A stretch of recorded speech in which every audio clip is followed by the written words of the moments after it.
Welcome to another edition of How to Build Lifetime Cash Flow Through Real Estate Investing. I'm Khleif, and I'm thrilled you're here. I know you're going to get value from the gentleman we're interviewing today. His name's Lee Kiser, and he's the principal broker and principal of the Kiser Group, which is Chicagoland's leading mid-market multifamily brokerage. And he's written extensively for Forbes, does a lot of writing, and we're just lucky to have him on the show. Lee, welcome to the show, buddy. Thanks so much. Thanks for having me. No, absolutely. So can you maybe speak a little bit to your background and your history, and then we'll dig into some specific questions? Because I read some of your articles. You've got some great value to add, so we'll dig into some of those. But tell us how you came to where you are now. Okay, landed in Chicago in the early 90s and found my way to this thing called commercial real estate. Didn't really have prior experience, but happened to land right place, right time for a focus on urban apartment buildings as a specialty in brokerage. Within 7-8 years, it kind of become the tail that wagged the dog at that big national company for urban apartments in Chicago. So in 2005, hung out our own shingle with a partner and started Kiser Group. And slowly we have developed a very consistent brand in Chicago for representing apartment owners. So do you have what is your target niche, price-wise or size-wise or area-wise or all the above? Well, really anything that is considered Chicagoland, and that's mainly a 2-hour driving radius from downtown Chicago. Okay. And I would say that it's our profile is privately owned, or what's commonly called mid-market apartments. Doesn't really have to do with size. It has to do more with ownership. So a boutique shop like ours probably doesn't represent institutions, but quasi-institutional, maybe institutionally fund-backed investors in real estate. We've done deals from $122.5 million to we have one under contract for $150,000 right now. So anything that's multifamily Chicagoland. Wow, that's diverse. Okay, all right, fantastic. Well, like I said, I know you've written extensively for Forbes, and I'd love to dig into a couple of the articles that you wrote and just add value to my listeners. So one of the things that, one of the articles was titled 5 Things You Should Know Before Investing in Multifamily. So let's dig into that. Sure. And, I know one of the topics was not confusing where you want to live with your investment strategies and your investment choices. Can you speak to that a little bit? Sure. And that article was intended for people new to investing in apartments. Right. And when I'm dealing with a new buyer or new investor for apartments, so many times they walk in the apartment and they say, I could never live here. Don't get it confused with that. What you're looking for is it as an investment. Does it serve a niche in the market? Is there a tenant profile that wants that kind of housing, and what would they be willing to pay for it? My advice is don't make it personal. It's not like residential real estate where it's where you want to occupy and live. Yeah, and you're right. This is for new investors, but I'll tell you, this is good. This is great content because this has never come up on the show before. And I'm sure there are people out there that, even if they're just looking for a duplex or a fourplex, that cringe when they walk into a place, but there are people that would consider that a castle. And that really is a mindset shift that you have to make, that I've had to make, and I've had to explain to people in the past in my previous lives as well. So I'm really glad that we're digging in on this. So what do you think is the key for someone new when they're looking at multifamily? Well, the key is, especially in your first investments, make sure you find an investment to which you can add value. That's typically upside in rents. Right. Find the 2-bedroom apartment that rents for X. And are there examples in the market where certain tweaks can be made so that same unit can rent for 1.2 times X? And you're looking for that upside in revenue, what you can do to the unit or to the building to provide the housing that the market wants and is willing to pay for. How do you drive that value? So the main thing an investor should look for is, where is that upside in rent? Right. Okay. Yeah. And that's commonly called repositioning, And that is the business model. That is the proven success model, and is to find the upside in rent. Sometimes there's an opportunity to decrease expenses as well. Maybe well, and that's the other thing I talked about in the article is it ain't all about upside in rents. It's about maximizing your NOI. right. The simplest path toward that is usually raising revenue or raising rents. Right. But you're right, absolutely spot on. It's not all about that. You have to look at, are there better ways to manage this property? Was the previous owner paying 10% to an outside management company? This building's 3 blocks from my house. I can manage it myself. That 10% I'm putting back in my pocket, and I can provide my tenants better service despite that savings. Are there opportunities to reposition some of the mechanicals? Are there grants available from my state? I had a client one time put in solar panels to heat hot water because he could get 3/4 of the expense paid for by the state of Illinois. And the 25% he could make back over a 3-year savings on the gas expense, and it was a no-brainer. Right. There are all kinds of ways to add value to the property. The most important one, again, in my opinion, is how do you maximize revenue or raise rents? But you're spot on. There are so many other ways to perhaps make the building more efficient, more cost-effective, to all added together increases that NOI. Yeah, people don't understand the ramifications of just putting in LED lighting, for example, water saver faucets and toilets, maybe even instituting a utility bill back program of some sort, commonly called RUBS, ratio utility billing system. So there's lots of ways, certainly management, being more efficient in the management. Maybe it's winterizing the property to be more effective if the landlord is paying for any of that. So fantastic. Well, you bring up an interesting point, because it's not really about maximizing revenue. It's about maximizing NOI, that net operating income. People talk about cap rates, right? And that's a good measure of the investment grade of a property. But a cap rate is a percentage of that NOI against its value. When you're moving that NOI 10% at the same cap rate, the concept is you're driving the value of the building exponentially. And if you can find those opportunities where you're raising revenue and decreasing expense, that NOI is going up disproportionately. And you're looking at a situation where you could theoretically in 12 to 18 months reposition that property, refinance it, pull all of your invested capital back out. Right. Or sell it and roll into another property and continue building your portfolio. Right. It's all relative to the net income, the net operating income, and that's the bell of the ball as far as the number you want to focus on improving, and it's an exponential difference. I mean, for an example, on a 25-unit apartment building, if you're able to raise the rents $50 at a six cap, that's a $250,000 increase in value. So it's truly exponential, and some people are shocked when they hear the ramifications of a small bump. And in theory, you bought those units for $40,000. That building for $40,000 a unit. You got $1 million invested in it, which took you $250,000 of down payment. You've just moved the value $250,000. You get it refinanced. You put all of that cash back in your pocket, and you don't have any money into the deal. That is a recipe for success that has been proven and done tens of thousands of times. I think it's commonly called the Burr method, but in the single family space. But okay, so let's talk about team. Yeah. Let's talk about team. Speak to that for a minute.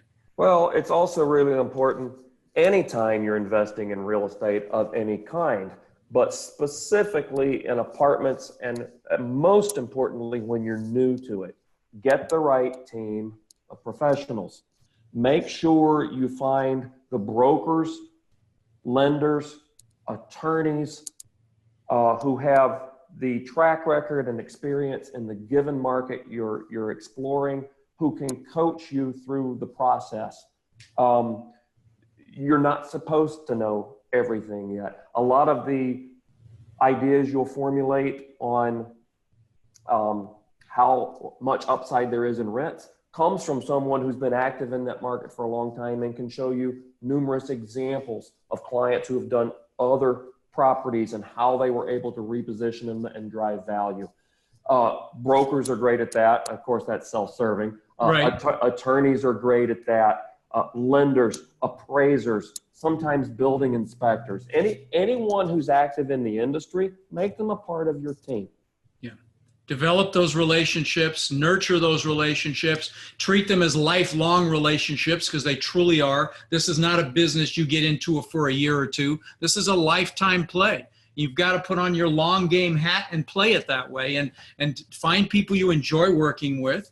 And every one of those sectors you just talked about, brokers, property managers, local bankers, building inspectors, contractors, real estate attorneys, all those people are people you need to have alliances with. And as you say, put on your team. And that's really what you're doing, is you're creating a support network. And these are the people that are going to know, particularly if you're buying out of your out of your backyard, they're going to know what the paths of progress are, where there's a possibility for a gentrification play, or where you don't want to pick up rent at night, or things of that nature. What businesses are moving in and out, and these you want to lean on all these people to become, frankly, to become an expert in whatever market or submarket you're going to invest in, because Absolutely.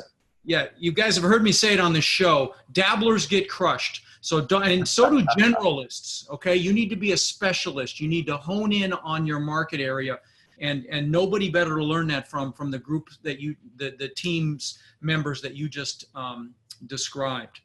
Now, I know one of the pieces on your on this last article was you made the claim, if it were easy, everyone would do it. Speak to that a little bit. Yeah, so it's not easy. And especially in your first deal or your first several deals, you will make mistakes. You will later look back and say, what was I thinking? What the heck was I thinking on that? Or, but just know that that's coming. I like to consider it your tuition for graduate school and investing.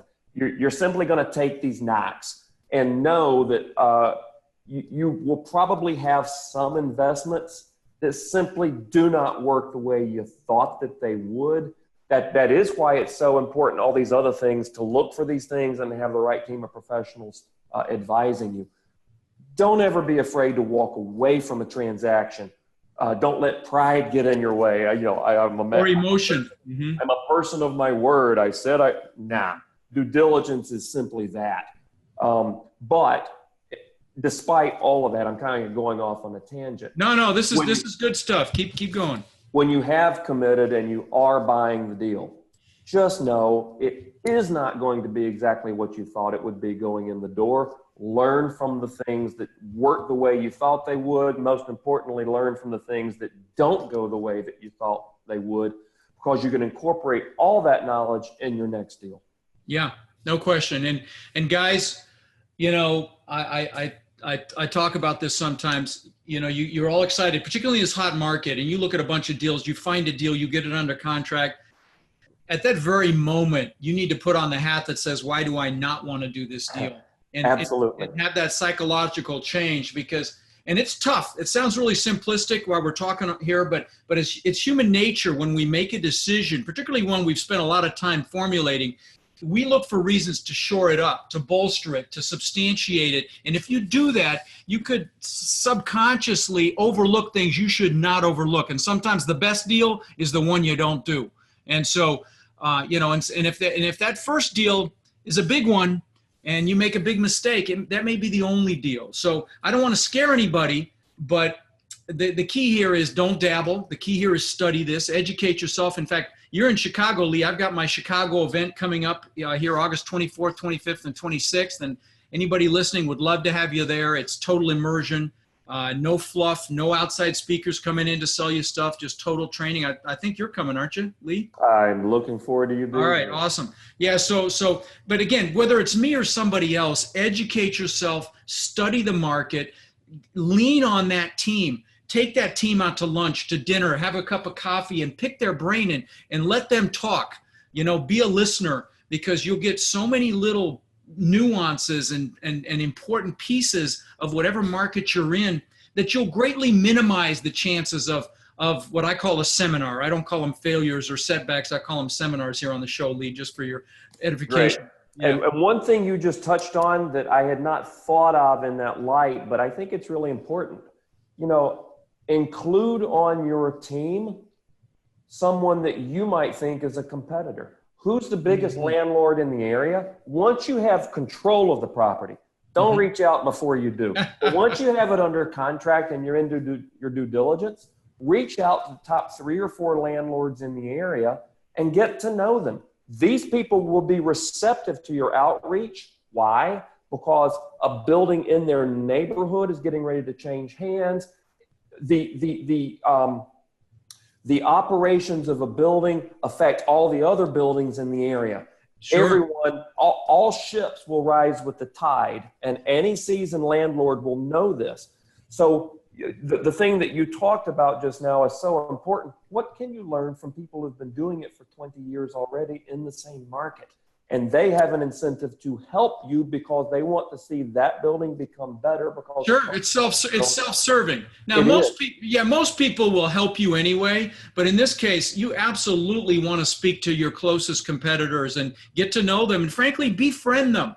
This is, most people don't have a scarcity mindset, and some of those relationships can turn into deals. I had Glenn Gonzalez on my show. That's the guy that went from a maintenance man to 4,000 units. He's in my mastermind, and he talked about a relationship that he set up with a guy, did the right thing 10 years previously, and 1,700 of those 4,000 units he bought from that guy. So, that's the value of those types of relationships. And not only will you get knowledge that you can't get anywhere else. If you've got some salty old dog that's owned a property for 20 years, they are a wealth of knowledge. Do you agree, Lee? And they are willing to share it. Yep, the more sophisticated and evolved markets even have trade associations down to the local level of landlords who get together once a month and talk about city regulations that are going to affect their investment, what's happening with interest rates and financing, what was the contractor you used for your boiler, and they see benefit in a collective discussion of the industry and what's going on. So there's no question. Huge benefit in that. In fact, I've created a Facebook group. We're at about 16,500 in members, and it's only been there a few months, and it's just really cranking. And so if you're watching this and you're not in that Facebook group, it's multifamilycommunity.com. It's a direct link. You need to be in there, guys, if you're listening. I'm just writing it down. All right, good. Yeah, it's a great place to peer mentor and grow. We don't allow any promotion in there, so it's just really clean, people helping each other. Great way to add value, make connections, find investors if you like, and just grow and learn, because that's really what this business is about. It's a relationship business. I stress that in my training, and Lee, you obviously feel exactly the same way when you're putting a team together, because this is not a solo business, right? No, this is it is not. Sport. Okay. Now let's talk, we digress, but that was all good stuff. Let's talk about, you pose some interesting ways that are non-traditional to increase revenue. Because remember, any increase to the NOI increases the value. So any way you can be creative to increase the NOI, you want to hear about. So tell us some of your non-traditional ideas. Yeah, and this is more for someone who's a little bit more seasoned, maybe has a portfolio, and now they're looking for where are those extra steps that I can start tweaking my NOI or revenue. And these are kind of cutting edge things I see happening in the industry. Almost all of these in one way or another are related to technology and how it's how it's infiltrating our industry. The first one is look for extra dollars in your parking lot. There are companies, and I'm avoiding pitches because I do have my favorites. I won't mention them. But there are companies out there who, through technology, can make use of and profit share with you the revenue from parking spaces that you already have leased out but have occupancy during certain periods of time. For instance, your parking lot in your apartment building is full, but 40% of the cars are gone during the day because people are driving them to work. You can actually get incremental revenue from those spaces. It's all through apps. It's all through communities that people join online. They're going to a certain neighborhood. They can see what's available in the area. Wow. They can actually place, and they revenue share that with the property owner. There's no cost to the property. That's owner. Interesting. I've never heard of that. I could see the huge value of that in an urban environment for sure, where parking's at a premium. Very interesting. Okay. And so here in Chicago, that's Right. become a fast-growing business. There are 3 main companies here doing it. Wow. Fantastic. And they even go so far as, if you've got an electronic gate, they have a piece of hardware they can attach to it, directly program it into the gate opener, so that with a code on the app, an outside parker can open the gate, go in. It's charged through credit cards upon their entry. It's all calculated. They have to be out by a certain time. The money flows through to the landlord. Wow. Fascinating. Yeah. Fascinating. Good stuff. Okay. Now, you also, I think, what other ways can a person increase revenue? Well, in the Forbes article, there were 5 I did specifically, and you and I talked about these very briefly before we got on the podcast. So master leasing was one. Why don't you speak? Yeah, master leasing. Another was co-living, and they're kind of hand in hand, opposite sides of the same coin. So I'm going to talk about both of these in the same topic. Master leasing for short-term rentals. There are companies out there on the forefront who are now going into an apartment building and offering the landlord a master lease of X number of units. And they'll do it on a 2-year lease. They can usually pay the market rent being asked by the landlord, but with the understanding that they will be running a short-term rental business, many times through Airbnb, sometimes through other platforms that are proprietary to that master leaser. And they're running a business within your business. It can be a win-win. There are also downsides to it, but what are the downsides? The downsides are, depending on the legislative bodies in your municipality, whether they classify that as a hotel operation. There are certain liabilities that may come along with it. So anytime you're talking with someone about master leasing your units and running a short-term rental or other kind of business out of it, make sure that the person with whom you're signing that contract accepts full liability for any penalties, anything that the municipality might tag on. Yeah, and I would add to that, do your own homework as well. You don't rely on them, because they could be a flash in the pan as well. So absolutely. And to give you an example of things that you can run into, here in Chicago, we have 50 fiefdoms. They're called wards, and they're run by the alderman. Anybody who's watched all the shows on Netflix or elsewhere about it's real. And there are some companies that are fully credible and licensed and ready to go, but you can't do it in that ward because that alderman doesn't like it, and they rule. So I actually have one company that I'm introducing the landlords for this master leasing program, but we have identified the neighborhood I can't introduce them to because we know that alderman will outlaw it. Interesting. So that's one. The flip side of that coin, like I talked about, is co-living.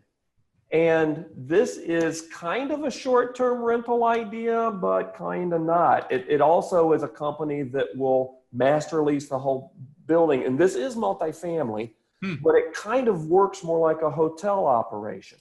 These companies will come in and help you develop a renovation schedule for the building. And it's all around co-living concepts, meaning there are literally suites and rooms where people sleep at night, but then there's a common area living room, there's a common area designer, chef's kitchen, and it's almost like a single family home within a building. Sounds like student living in a way too. Sometimes you'll see student solutions like that. And you'd be so surprised though how many renters today, even older, want that kind of lifestyle and that kind of community. And the numbers go off the charts for this co-living concept. Wow. So there are companies that will facilitate that in somebody's building. Are there certain markets that, I mean, is this kind of an urban thing as well? Or? Yeah, this is primarily urban. Okay. And you go to the hippest markets within an urban setting, like in Chicago, I know the specific neighborhoods where this would fly. Interesting. And they do master lease the entire building, and the landlord is able to get an above market revenue because it really runs like a hotel operator. Sure. Well, it's very similar to these, like a WeWork kind of a thing for the business community, where you go in and you can plop out on a couch. There's free beer. It's kind of like that sort of a feel. It sounds like very in cool. A residential application. Very cool. Very cool. Okay. And short term. We talked about short term rentals. There's really two others. Go ahead. I'm sorry, I'm jumping over you. Outsourcing amenities. Right. So look around in your market for what the leading landlords are doing. One thing that here's an example. There can be numerous ways of doing this, but there's a company that is now nationwide that started in Chicago that runs dry cleaning from the lobby of your building. And it's all, again, done through technology. They put in lockers. You subscribe to the app. There are codes and there are locks on the lockers. You literally put on your way out of the building in the morning, you drop your dry cleaning in the locker. It's picked up by this company. They put it right back in the locker and send you a text notice that your dry cleaning's ready. And suddenly the building can offer dry cleaning services and an amenity to its tenants. Nice. And it's all done through apps. It's all done through technology. That is more an amenity so that you can attract tenants to your building. Right. That's not a revenue generator. It's more of an allure. It's more of a, hey, wow, you don't have to ever go to the dry cleaner again. It's downstairs. Yes. And there are similar type products for package receiving, for dog walking, for all the things that residential customers, and that's how you need to think of them, would want, that you can enhance without additional expense, and it's amenities, but it's someone else running it for you. Interesting. And talking about, and I know you've got a tech solution. Go ahead and tell my listeners what that is and what it does.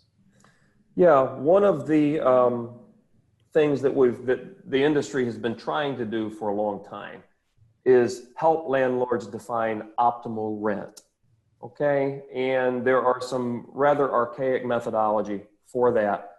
We've created the first true machine learning.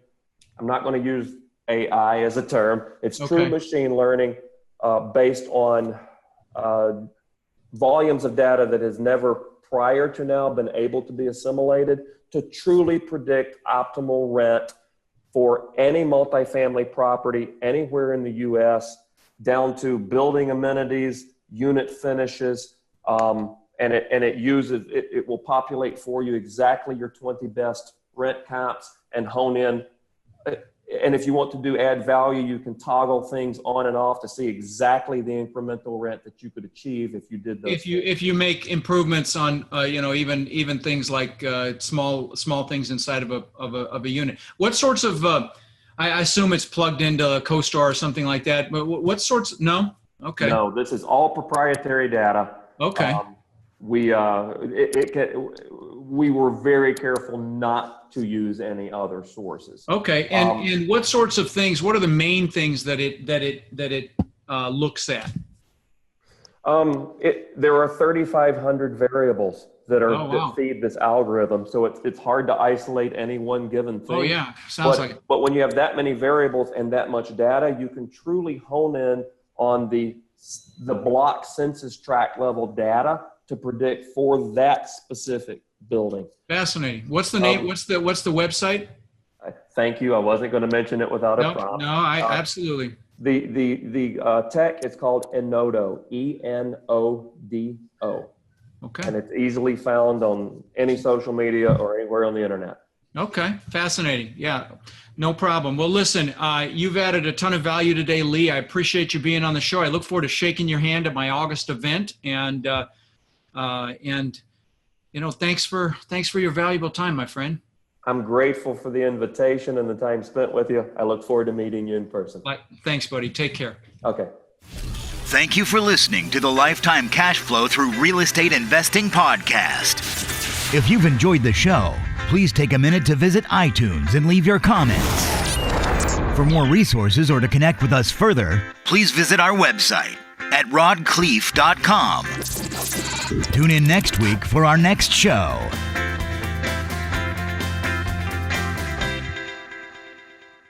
Any investment opportunities mentioned on this podcast are limited to accredited investors. Any investments will only be made with proper disclosure and subscription documentation and subject to all applicable laws.